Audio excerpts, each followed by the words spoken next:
الحمد لله نحمده ونستعينه ونستغفره ونؤمن به ونتوكل عليه ونعوذ بالله من شرور انفسنا ومن سيئات اعمالنا من يهده الله فلا مضل له ومن يضلل فلا هادي له واشهد ان لا اله الا الله وحده لا شريك له واشهد ان سيدنا مولانا محمدا عبده ورسوله اما بعد قال الله تبارك وتعالى اعوذ بالله من الشيطان الرجيم بسم الله الرحمن الرحيم من عمل صالحا من ذكر او انثى وهو مؤمن فلنحيينه حياه طيبه ولنجزينهم اجرهم باحسن ما كانوا يعملون صدق اللہ العظیم. محترم بزرگوں اور دینی اسلامی بھائیوں،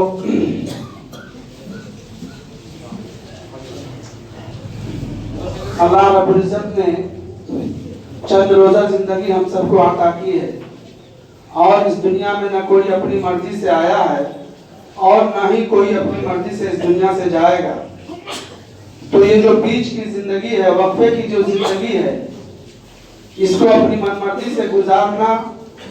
یا اللہ کی نافرمانی کرنا یا اللہ کے خلاف اپنے وقت کو ضائع کرنا،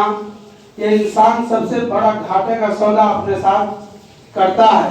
جو اس کے لیے اس دنیا میں بھی خسارے کا سبب ہے اور آخرت میں بھی. انسان کو کوئی حق نہیں پہنچتا کہ وہ اس امانت کی زندگی کو اپنی من مرضی کی زندگی گزارے. انسان کو چاہیے کہ وہ وہی کام کرے جو اللہ اس سے چاہتا ہے، جو عہد اس نے اپنے اللہ سے لیا ہے، جو عہد اس نے اپنے اللہ سے کیا ہے، اسی کے مطابق اگر انسان زندگی گزارے گا تب تو بہتر ہے اور اس کے لیے فائدہ مند ہے. اور اگر وہ اپنی زندگی اپنی من مرضی کی گزارتا ہے تو پھر اس کے لیے خسارے کے علاوہ کوئی چارہ کار نہیں ہے. اس دنیا میں اللہ رب العزت نے عورتوں کے لیے بھی تمام اچھے راستے کھول دیے اور مردوں کے لیے بھی تمام اچھے راستے کھول دیے. اسی کو اللہ رب العزت نے قرآن پاک میں فرمایا کہ جو کوئی مرد و عورت من عمل صالحا من ذکر او انثى، جو کوئی مرد و عورت ایمان لانے کے ساتھ ساتھ نیک عمل بھی کرے، ہم اس کی زندگی کو پاکیزہ بنا دیں گے، ہم اس کی زندگی کو تقوی والی زندگی بنا دیں گے، ہم اس کی زندگی کو خوشگوار زندگی بنا دیں گے. من عمل صالحا من ذکر او انثى وهو مؤمن فلنحيينه حياة طيبة ولنجزينهم اجرهم باحسن ما كانوا يعملون. اور پھر دنیا کے اندر وہ جو بھی عمل کرتے ہیں اور جو بھی اچھائی کرتے ہیں، ہم اس کا بہترین بدلہ اسے ہم آخرت میں دینے والے ہیں. یہ اللہ رب العزت نے عورت اور مرد دونوں کے لیے یہ ایک راستے ہیں جو کھول دیے ہیں. عام طور پر دیکھا جاتا ہے یا ہماری گھر کی عورتیں یہ سمجھتی ہیں کہ ہم نماز روزہ کر لیں، گھر گرہستی کر لیں، یہ ہمارے لیے کافی ہے کہ ولایت کے مقام کو پہنچنا، بزرگ ہونا، ولی ہونا، اللہ کے برگزیدہ بندہ بن جانا، یہ تو مردوں کا کام ہے. ہم تو نماز روزہ کر لیں، یہ بہت ہے ہمارے لیے، اپنے بچوں کی پرورش کر لیں، بہت ہے. ایسا کچھ نہیں ہے. اگر ہم تاریخ اسلام کا مطالعہ کریں، اگر ہم تاریخ اسلام پر نظر ڈالیں تو ہمیں یہ پتہ چلتا ہے کہ عورتیں کہیں بھی مرد سے پیچھے نہیں ہیں، کہیں بھی مرد سے پیچھے نہیں ہیں. آپ کو معلوم ہونا چاہیے کہ نبوت کی حالت میں سب سے پہلے اللہ کے نبی صلی اللہ علیہ وسلم کو دیکھنے والی جو تھی وہ عورت تھی. عورتوں نے بڑے ولایت حاصل کی ہے دنیا کے اندر، بڑی عالمہ ہوئی ہیں، حافظہ ہوئی ہیں، قاریہ ہوئی ہیں. اسی لیے اللہ کے نبی صلی اللہ علیہ وسلم نے ارشاد فرمایا طلب العلم فریضہ علی کل مسلم و مسلمہ، کہ ہر مسلمان مرد و عورت پر علم دین کا حاصل کرنا فرض ہے. فرض ہے علم دین کا حاصل کرنا. یہ نہیں کہا صرف مردوں پر فرض ہے، عورتوں پر بھی فرض ہے، بلکہ بعض بزرگوں نے، بعض علماء نے تو یہاں تک لکھا ہے اور یہاں تک کہا ہے کہ اگر کسی شخص کے پاس دو اولاد ہو، ایک لڑکا اور ایک لڑکی، اور اس کے پاس اتنے وسائل نہ ہو، اتنے پیسے نہ ہو کہ دونوں کی تعلیم دلا سکے، علماء نے لکھا ہے کہ بہتر یہ ہے کہ پہلے تم بیٹی کی تعلیم دو، بیٹے کو چھوڑ دو. اگر وسائل اتنے نہیں ہے کہ کسی ایک کی تعلیم دے سکتے ہو تو پھر بیٹی کو تعلیم دو. کیوں؟ بیٹی پڑھے گی تو پورا خاندان پڑھے گا، نسلیں پڑھیں گی، نسلیں تربیت یافتہ ہوں گی، نسلوں میں دین آئے گا. بیٹا پڑھے گا، فرد پڑھے گا، مرد پڑھا، فرد پڑھا. ایک شخص نماز پڑھتا ہے اپنے لیے پڑھا، اس کی ذات سے وہ نسلوں کو فائدہ نہیں پہنچتی جو ایک عورت کے پڑھنے سے، ایک عورت کے تعلیم یافتہ ہونے سے، ایک عورت کے اندر دین کے پیدا ہونے سے نسلوں میں دین پہنچتا ہے۔ بیٹیوں کو تعلیم دو، عورتوں کو دین سکھاؤ۔ ضروری ہے اگر ہم اپنی نسلوں کو آئندہ ایمان والا رکھنا چاہتے ہیں تو ہمارے لیے ضروری ہے، لازم ہے کہ ہم عورتوں کے اندر دین کو پیدا کریں۔ اور آپ پوری تاریخ دیکھ لیں، اللہ کے نبی صلی اللہ علیہ وسلم سے لے کر آج تک ایک بھی شخص جو نامور ہوا ہو، چاہے وہ دنیاوی اعتبار سے ہو چاہے دین کے اعتبار سے ہو، اس کے پیچھے کسی عورت کا ہاتھ ضرور نظر آتا ہے۔ بغیر کسی عورت کی مدد کے کوئی دنیا میں بڑا بنا ہی نہیں۔ اللہ کے نبی صلی اللہ علیہ وسلم پر جب پہلی وحی نازل ہوئی، آپ گھبرائے ہوئے گھر آئے، زمینونی مجھے چادر اڑا دو، مجھے کمبل اڑا دو، مجھے کمبل اڑا دو۔ حضرت عائشہ صدیقہ، حضرت خدیجہ کبریٰ رضی اللہ عنہا نے چادر مبارک اوڑا اور کہا کہ خشیت علی نفسی۔ اللہ کے نبی نے فرمایا خشیت علی نفسی، آپ اتنے گھبرائے ہوئے تھے، آپ اتنے ڈرے ہوئے تھے، آپ کے جسم پر ایک لرزہ طاری تھا اور آپ کہہ رہے تھے خشیت علی نفسی، مجھے اپنی جان کا خطرہ ہے، ایسا لگتا ہے کہ میں مر جاؤں گا، میری جان چلی جائے گی۔ ایسے وقت میں جو آپ صلی اللہ علیہ وسلم کو سہارا دیا ہے جس عورت نے، وہ حضرت خدیجہ کبریٰ ہے۔ اور آپ نے حضرت خدیجہ کبریٰ نے کہا انک لتصل الرحم، آپ تو صلہ رحمی کرنے والے ہیں، آپ تو لوگوں کے غمخوار ہیں، آپ لوگوں کے مددگار ہیں، آپ لوگوں کے ساتھ خیر خواہی کا معاملہ کرتے ہیں، آپ بڑوں کی عزت چھوٹوں پر شفقت کرتے ہیں، آپ بیواؤں کی دستگیری کرتے ہیں، آپ یتیموں کے سر پہ ہاتھ رکھتے ہیں۔ اللہ حضرت خدیجہ کبریٰ نے چند اخلاق گنائے آپ صلی اللہ علیہ وسلم کے، اور پھر فرمایا کہ اللہ آپ کو ضائع نہیں کرے گا، جس کے اندر یہ خوبیاں ہوں اللہ اس کو ضائع نہیں کرے گا۔ تو آپ دیکھیں اللہ کے نبی صلی اللہ علیہ وسلم کے اس کردار کے پیچھے بھی ایک عورت کی نظر آتی ہے، بیوی کی شکل میں۔ حضرت ابوبکر صدیق رضی اللہ تعالیٰ عنہ جب ہجرت کرنے تشریف لے جا رہے تھے، اللہ کے نبی آئے حضرت ابوبکر کے گھر، کہا کہ ہجرت کا حکم ہوا ہے، ہجرت کا حکم ہوا ہے، ہمیں زیادہ سفر باندھ لینا چاہیے۔ تو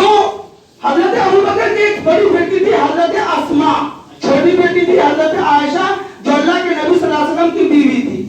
بڑی بیٹی کا نام تھا حضرت اسماء۔